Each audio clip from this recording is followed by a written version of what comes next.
ताजा घडामोडी पाहण्यासाठी आमच्या चॅनलला सबस्क्राईब करा, लाईक करा, शेअर करा। A7 आणि बेल न्यूजमध्ये आयकॉनला आपले प्रेस करा। स्वागत। हिंगोलीमध्ये 30,000चा चीनी मांजा जप्त। पोलीस अधीक्षक जी श्रीधर यांची कारवाई।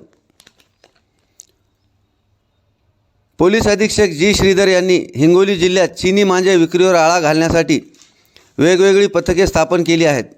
तर चीनी नायलॉन मांजा विक्री करणारे पतंग विक्रेत्याच्या दुकानावर छापा मारून गुन्हे दाखल करण्याच्या सूचना दिल्या आहेत।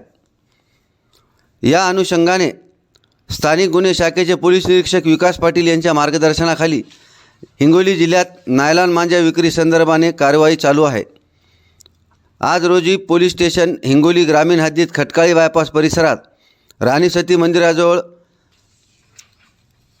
सूर्यकिरण मदनलाल बगडिया राहणार गंगानगर हिंगोली यांनी सदर ठिकाणी नायलॉन मांजा विक्री करीत असल्याची माहिती मिळाल्यावरून पोलीस उपनिरीक्षक विक्रम विठुबोने यांच्या पथकाने छापा मारून 40 नायलॉन मांजाचे रोल किंमत अंदाजे 20,000 रुपयाचा मुद्देमाल जप्त करून मांजा विक्रेत्याविरुद्ध पोलीस स्टेशन हिंगोली ग्रामीण येथे गुन्हा दाखल केला आहे।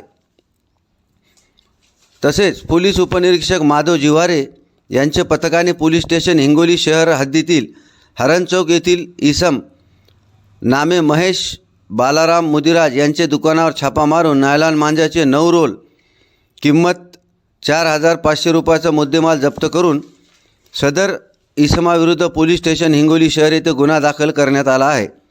तसेच महावीर चौक हिंगोली येथील संतोष नारायण धाबे याच्या पतंग विक्री सेंटरमध्ये छापा मारून नायलॉन मांजाचे 11 रोल किंमत 5,500 रुपयाचा मुद्देमाल जप्त करून मांजा विक्रेत्याविरुद्ध पोलीस स्टेशन हिंगोली शहर येथे गुन्हा दाखल करण्यात आला आहे।